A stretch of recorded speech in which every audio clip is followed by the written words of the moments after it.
now I think I'm in a position to welcome my guest. Jodie, welcome. I'm sorry about that. Thank you. No problem at all. Thanks for inviting me on. Listen, it's good to have somebody who's worked in the sort of music and recording industry because you understand that these things happen. Definitely. Yeah, it's, well, actually, it's, he just said to me, I can't believe he's mucking this up again. Jodie, welcome. Um, Thank you. Jodie, we're going to be talking about the whole, well, the music industry because you've been involved in this for a very long time. But tell us, first of all, just sort of, for people who are listening from around the world, where are your roots? I am a Margate girl. I'm a seaside girl from Kent.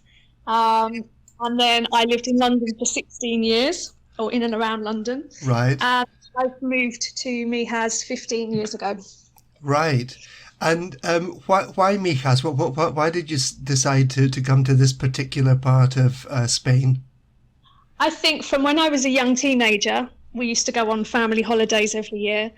And I always just felt at home when I was in Spain. I can't explain it. It just felt like it was where I belonged. And I spent a few years living in Ibiza in my 20s.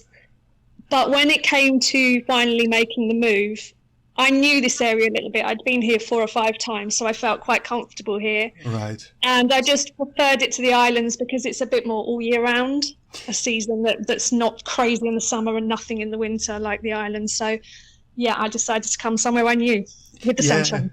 Yeah, my daughter actually lives and works on Mallorca, and she would agree with what you're saying about island living, that it's kind of frenetic in the summer, and then all of a sudden life just seems to stop and everything closes down. And It's crazy. I mean, in Ibiza in the winter, even the restaurants are closed. It's almost boarded up in some of the places. Definitely. yeah, okay. Jodie, you're going to talk us through what your background is in the music industry. But I think you said to me that you've been working in this for 30 years now. Yes, I'm old. Yeah, well, I have to say, looking at your photos, even the most up-to-date photos, you don't look old enough to have been doing anything Oh, for 30 years. oh, bless you. Thank you. But I am. So how did I start? When I was at university, to give myself some extra money, I worked in a nightclub, and that kind of started it all off, really. Right, And then, as I mentioned, I went to go and live in Ibiza for a few summers. And so I was kind of loosely involved in the industry. I'd always been very into music from very young. yeah, And then when I stopped living in Ibiza, one of my best friends' cousin owned a PR company in right, London, and she needed a new press assistant. And so it was kind of a right time, right place situation, right, something I kind of fell into as a career rather than planned. And so I started off as a press agent, organising interviews and reviews in magazines for artists, mainly dance music artists. right. Um, and I've spent most of my career working in music PR. But then in the last 5 years, I've moved into artist and DJ management. So I'm record labels for some of the artists we look after as well. Right. Okay. I mean, I want to explore this with you. You know, when you talk about record labels, you know, Dave and I are most certainly old enough to remember records, you know, and Yes. and we tend to literally think about a little black disc with a label in the middle that had the name of the producers or whoever on it, and life, you know, even in 30 years, Jodie, life must have changed an awful lot in this whole world, no? Definitely. Even since the years I've been doing it, even the way we work has changed so dramatically. You know, I used to post out vinyl records to DJs with a sheet of paper inside that they had to fill in their mark out of 10 and their comments and send Right. it by fax. So it sounds so primitive now, but yes, I did that for many, many years. Yeah. So you were involved in the early stages, really, in the whole PR side of the music business. That's right. Yeah. So what did that really entail, apart from sending out vinyl records to DJs? It was three areas. So one was promoting music so a record label will employ me to send it to my various mailing lists. Right. So some of it I did working for other companies, and then I did set up my own PR company for a few years. But I would send out to DJs so that music could get heard on the radio and in the clubs prior to it being released. And like I mentioned before, I used to handle the press side of it as well. So getting interviews in magazines for the artists, getting reviews. Mm-hmm. So it was all promotion ahead of the actual release date. Yeah. Usually 8 weeks or so. Did you deal, Jodie, with any artists that I might actually even recognise the name of? Yes. Boy George did some dance music for a while, and right. I handled his press. A lovely, funny guy. He was a joy to work with. Right. Others, more. I also worked on a lot of remix work for some big name artists, people like Mariah Carey, Aaliyah, lots of those big American vocalists, but more on their remixes side rather than the main singles. Yeah. Yeah, it's interesting, you know, but for most of us, we only ever see, if you like, the public persona of some of these people that we see as big stars. And it's actually nice to hear, you know, for example, with Boy George, that, you know, outside of the public persona, you know, he was also a really nice guy.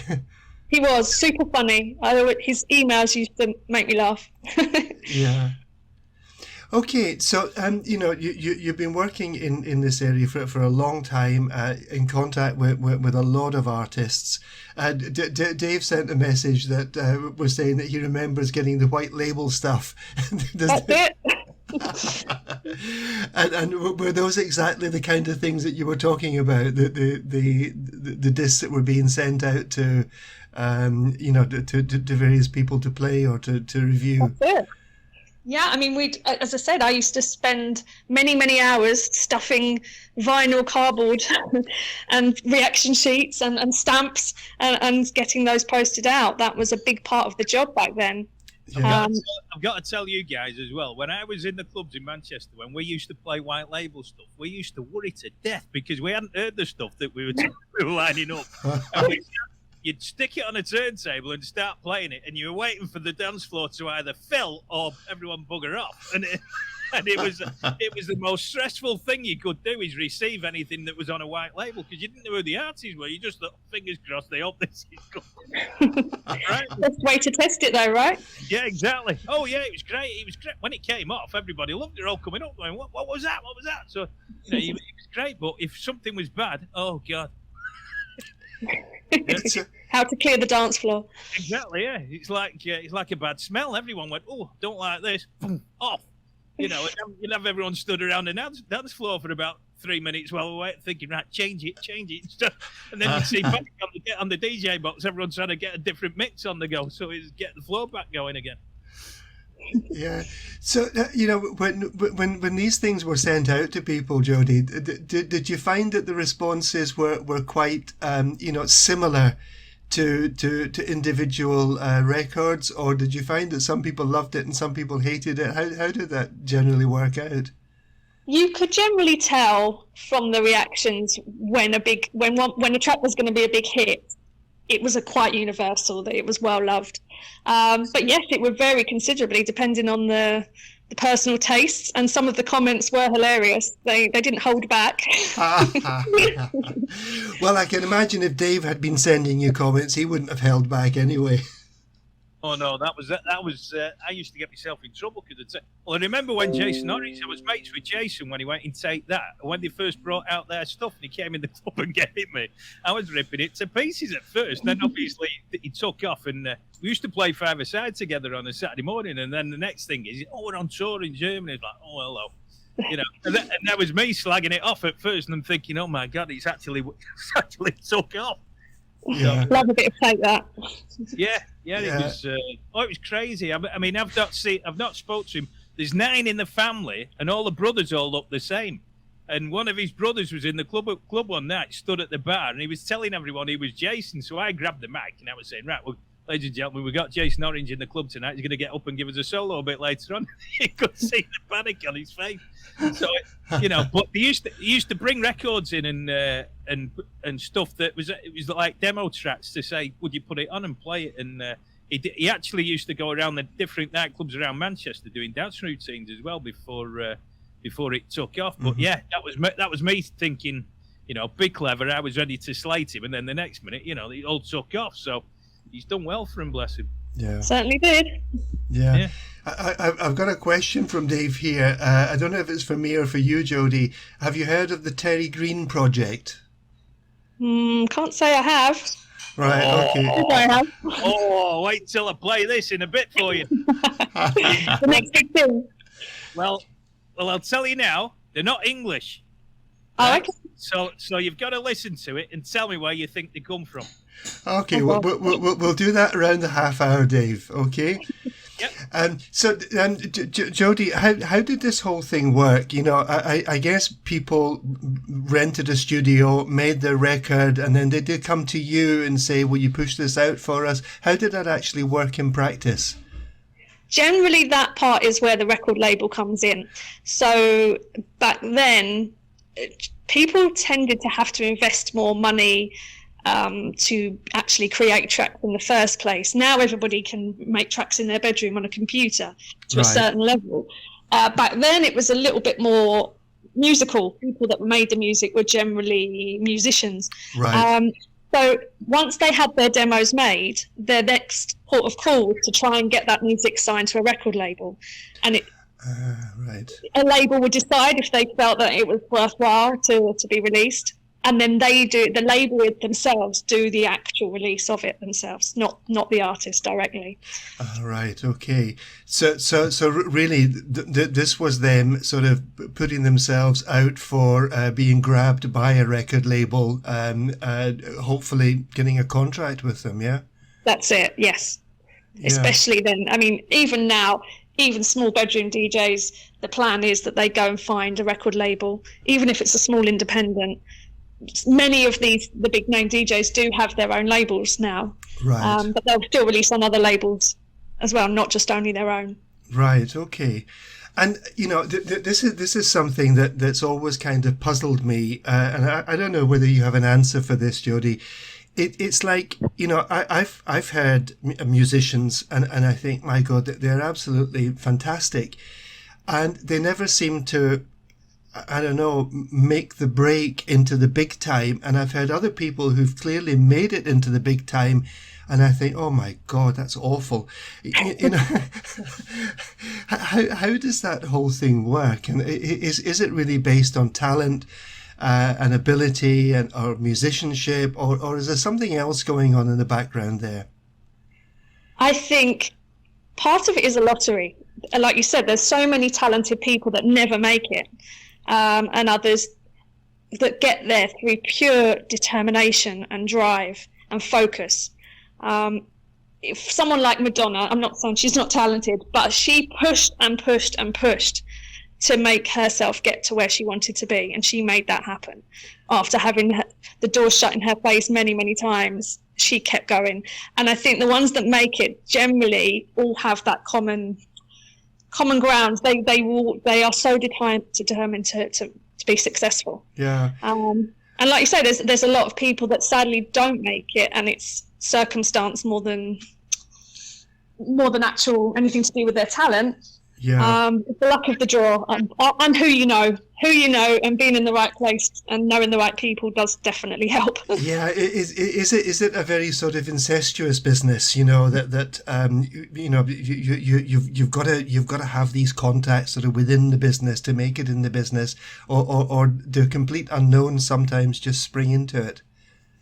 I think now you have more opportunities because of social media. People or YouTube, whatever, people can post their own videos, promote things on their own social channels, and suddenly someone can get spotted, and they have more opportunity to get their music heard independently. Right. I think when I first started, that was a lot harder to do. unless you Right. were busking or doing small pub gigs, or it was harder to get that attention. Yeah, we'll probably come back to that, Jodie. And one of the other things that I want us to talk about, certainly after the break, is, it was a mutual friend of ours that said, you need to talk to Jodie, and I'm really happy, because I love talking to people who are doing things down on the Costas that are different, But she was very clear, and Sarah very well, I think, Yeah. that you need to talk to Jodie, a woman in a man's world. And we're going to come back to that to see what she actually meant by that. But because I think with everything that's happening, inequality and opportunities and all this sort of stuff, I think this could be quite interesting. Just to talk a little bit about what sort of growing your career in the music industry was actually like. Yeah, sure. That's fine. I mean, I personally have never felt any different or treated any differently. Not to my face, anyway, for being a woman. What's being said behind my back, who knows? But no, I've never experienced any kind of sexism. Right. But I was very much in the minority in a man's world, like you say. I would say, especially in my earlier days, the industry I'm in is 95% male. Right. There's a few people like me that worked in PR or behind the scenes, but predominantly it's all male. And it's not something I even take note of anymore because it's been so long. And I do think as the years are now progressing, there are a lot more women in the industry, in better positions as well, higher positions in management or high level positions rather than just working the lower level jobs. Yeah. Well, we will talk a bit more about that, Jodie. But first of all, you're label manager at Viva Music. What does that actually mean on a day-to-day basis for you? What is it you actually do as the label manager? I actually have two positions. My main job is artist and DJ management.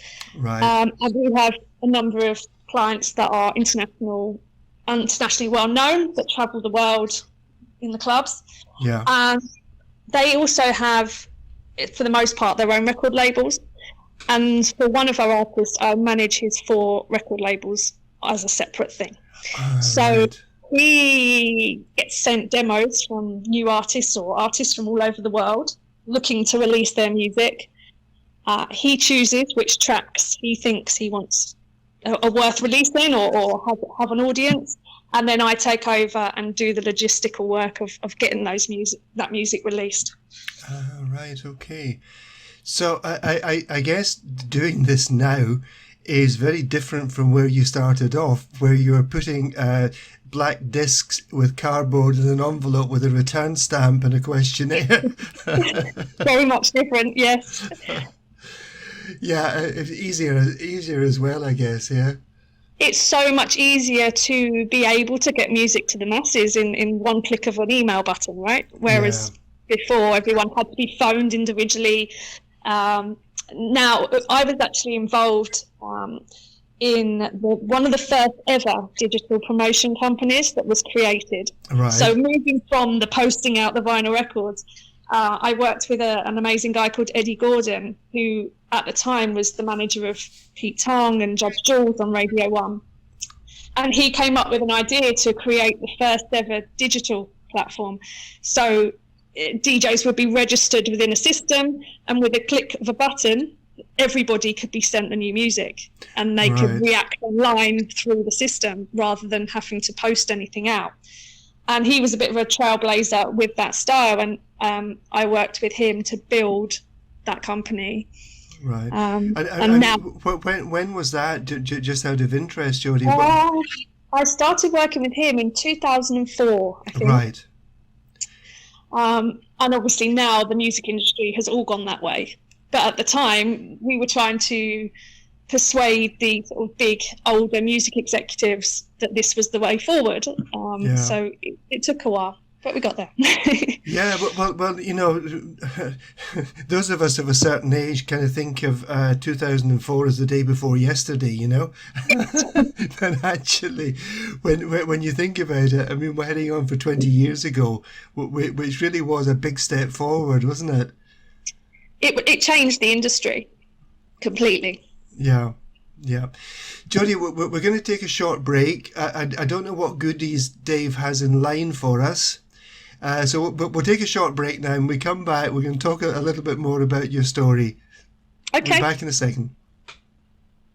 Good. Welcome back. I'm Bill Anderson. We're coming live from the Costa del Sol, and my very interesting guest today, Jodie Strewart. Welcome back, Jodie.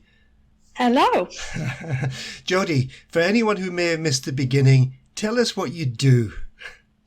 I am a DJ and artist manager for dance music and club music, and I also run record labels.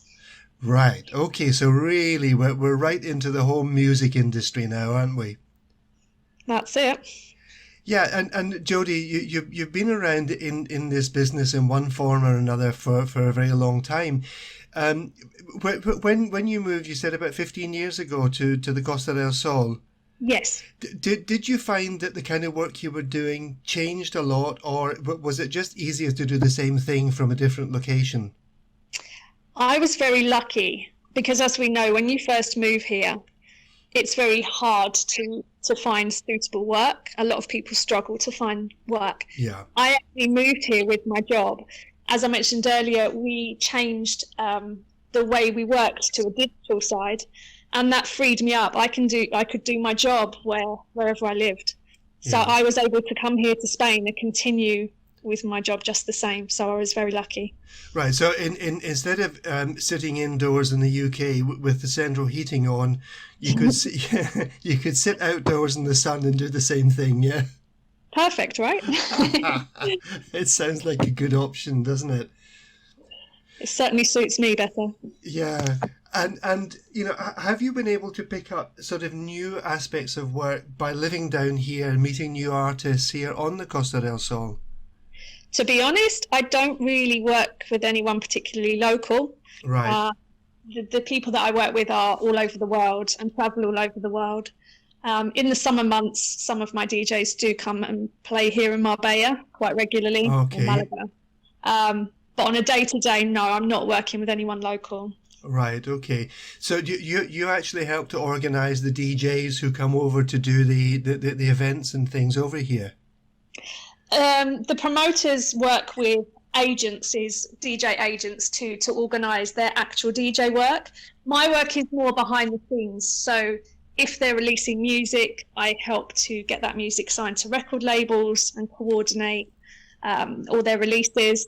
I'll help organise all their press, Right. their radio interviews, their day-to-day lives. I'm more that side of it than their actual DJ gigs. Yeah. Has this whole sort of role of DJ, you know, I mean, I grew up in the 60s and 70s, you know, listening to a lot of music. And in those days, I was never really much into discotheques and things, but, you know, DJs were people that appeared on the radio. You know, has this become a different sort of industry, a different sort of business than my maybe false memory or recollection of DJs? I think you're right. Other than radio, in that sort of era, the DJs themselves were just someone that put some records on behind the decks. They weren't famous in their own right. No. But then in the early 90s, I would say, there was a massive explosion where these DJs became superstars. And the money they earned could reflect that as well. But the show became more about them than necessarily just the music. So it very much changed. So what were they doing differently from the people that, you know, used to sit in a radio studio putting records on? What was this change? You know, were they doing something different? I just think the whole dance music scene exploded enormously, and the Ibiza club scene, suddenly that's what the younger generation were doing, going out to party. And so these were their idols. These were the people that they looked up to go and see these DJs every weekend. Ah, right. Yeah, I remember a few years back talking to someone over here, and they were talking about, I think, the Sun, and they said he's a video jockey, and I'm Okay. thinking, what's a video jockey? Uh, and, and they did explain to me, it was like a disc jockey, except you did it with videos rather than discs, That's it. It's someone else that will work in the venues, but to create the video footage that might be shown on big screens Yeah. behind the DJ playing the music. Yeah, but I'd never heard of it, but probably because I'm quite a boring old fart, probably, and don't really go to these big, events and clubs and things like that. But I need to take you out, Bill. You need to go out and party. I know, but I kind of go to bed at 10:30. There's daytime parties. You're fine. Jodie, you were talking about sort of in the early days at least being one of the few women within this sort of industry, and you said that you never felt disadvantaged. Do you think that being one of the few women in that industry then actually was an advantage rather than a disadvantage? I wouldn't necessarily see it as an advantage. I just think I was always very careful in the way I presented myself and kept it very professional, because it would have been very easy to be not taken seriously. Right. I think my most daunting times were, I used to travel quite a lot around the world to different music conferences. So there's one in Miami in March, there's one in Amsterdam every October, one in Cannes in France, and the music industry world used to do this circuit to go and have meetings and interact, and there would be big parties, and there'd be an auditorium with a schedule of guest speakers throughout the week that you were there. Right. And I remember having to do a couple of these presentations where I was probably in my mid to late 20s at the time, and I'd go and stand in front of a room of maybe 200, 300 40, 50, 60-year-old music executives and be one of the only females in the room. Right. And yes, I'm not going to pretend it wasn't daunting at times, but I pushed myself to do things like that, and I'm glad I did. Yeah, and let's be honest, for a young professional presenting to a group of these sort of executives would be a bit nerve-wracking anyway. Yes. and then when you put into the context that you were one of the few women talking to all these men, you can understand why it would be a kind of nerve-wracking experience. It was, but yeah, like I said, I'm glad I pushed myself to have the guts to do it. Yeah. I want to ask you, Jodie, just about the whole music industry.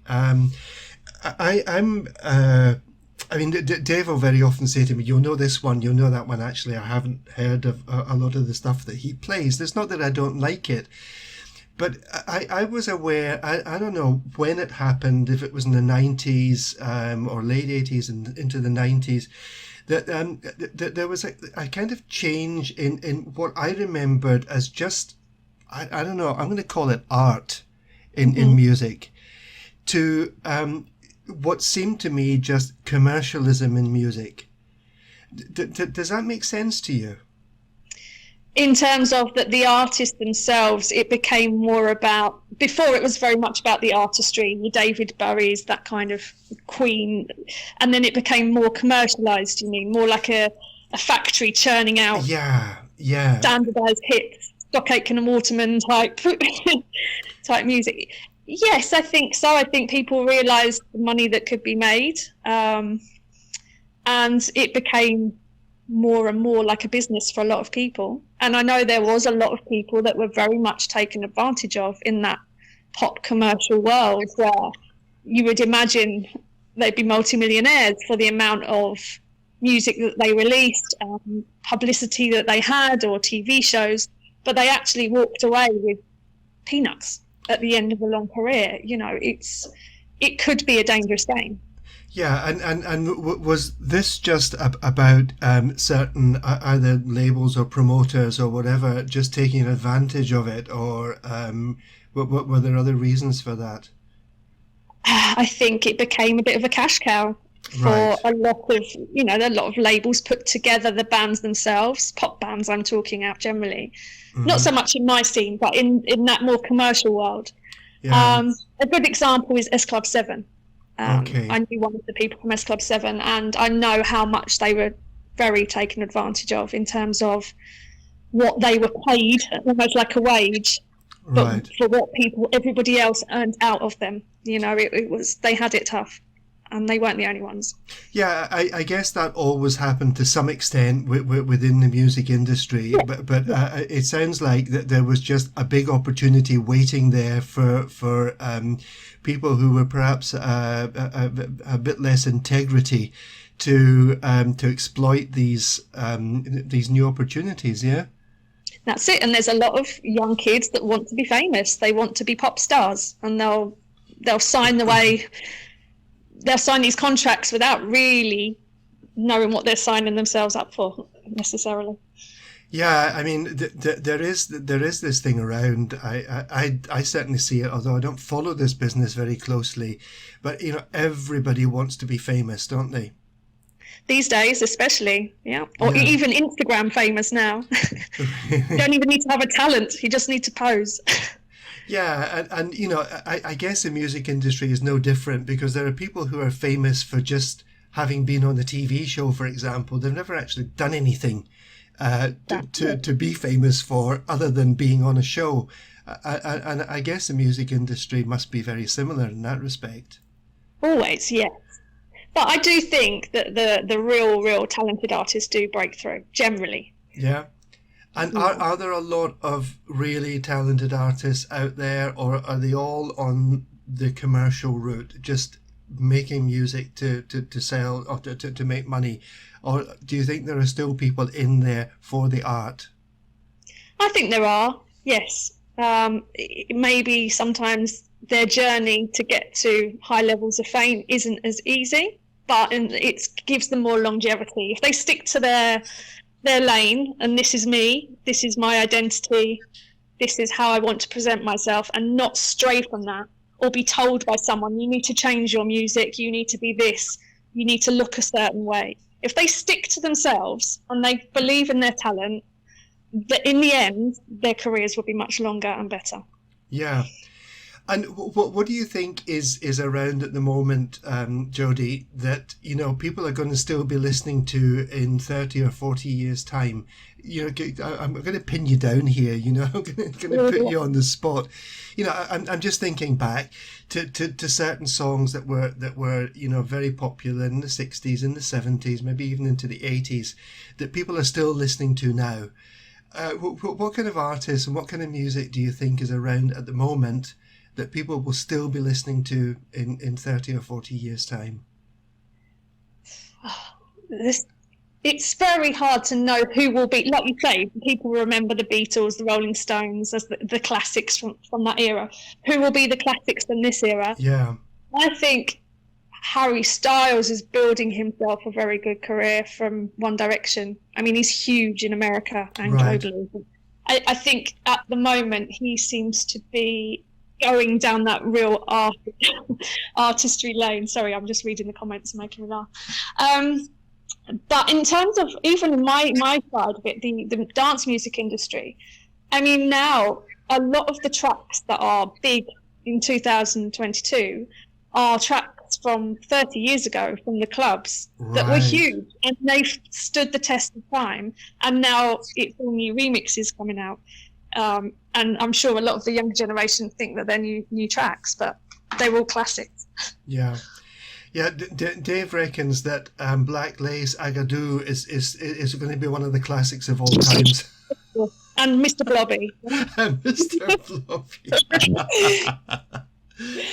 So what is next for you, Jodie? Do you see yourself just continuing what you're doing now, or do you have your sights on other things? No, I'm very lucky to have been able to make a career of something I've always really loved. It's not always the best paid job in the world, or generally in the industry, unless you're one of the big artists. Right. But it's something I chose to do for the love. I've always had a massive interest in music, and to me, to do what I love, working from home around my children is worth a lot more than financial stuff. No, our management company, as the artists are growing massively. We have a South African artist called Temba, who has just exploded within the last couple of years. So a lot of our time is focused on him. Right. And it's great to watch a career grow and be part of it.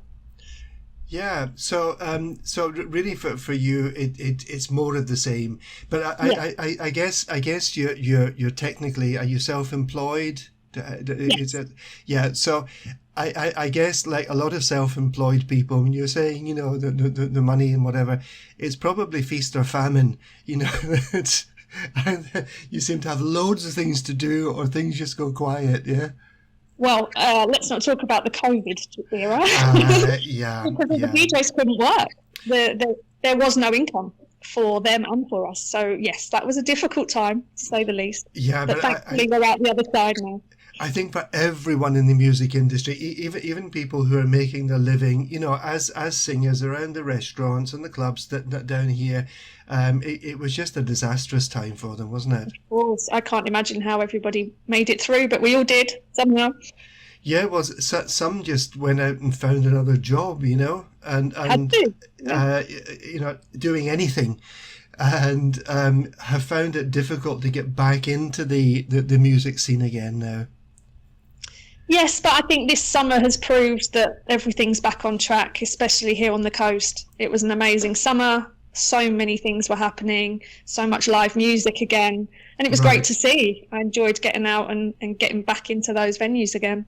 Yeah, it certainly was good to feel that, something of what we recognise as normal had returned again, yeah? Yeah, it was a great summer. Yeah. And so for you, work was good over the summer too, Jodie? Very, very, very busy. But we finally, a lot of our work is in Ibiza in the summer, because our clients have parties there. Yeah. So that was a full-on summer, but that finished last week, which I have to say I'm quite relieved about. Do you miss Ibiza? I loved it. I mean, I think I was there at the time when it was at its peak in the mid-90s, and I'm so glad I did it. And I've been back maybe 50 times since over the years, a lot of it for work, which has been amazing. It's a special, magical place, but I wouldn't want to live there. Yeah, I've known people who've lived on Ibiza and have been, not necessarily in the musical, but a lot of artists want to move to a place like Ibiza because apparently it's very beautiful. It's amazing. It's not just about the music and the clubbing. It's a beautiful, beautiful island too. Yeah, but all of them, I think without exception, said it was wonderful, I loved it, but then I'd had enough. Yes, to pop in and out. I'm not young anymore. To pop in and out is nice to see. But yes, it's also very, very expensive to live there. Really? Yeah, I think the islands generally, my daughter works in Mallorca, and actually it's maybe not as expensive as Ibiza, but it's certainly as expensive as here on the Costa del Sol, on this part of the Costa del Sol at least. So you reckon Ibiza is probably even a bit more double expensive? At least, I would say. Really? Yeah. At least. And do salaries reflect that? Do the incomes reflect that? The problem is the income is all made 5 months of the year in Ibiza, and then they have to survive the whole year on what they've earned in those 5 months. Right. And that's also the issue. Yeah. Jodie, we're coming towards the end. I'm sorry about the little problem at the beginning. I'm not sure what happened there, but that's technical things for you. No problem. Listen, it's been absolutely fascinating listening to you, and someone who has made their own way in what I guess is really quite a difficult business. So it can be. congratulations to you. Oh, thank you. And I really hope that we get a great winter here, but because life doesn't close down in the winter the same way as it does in other places. Yeah, we're lucky. So, Jodie, thank you so much. Thank you for having me. It's been our pleasure, and well, to everyone who's been listening in 70-something countries, have a wonderful weekend. This is Bill Anderson coming from the Costa del Sol and saying goodbye until next week. Take care, everyone.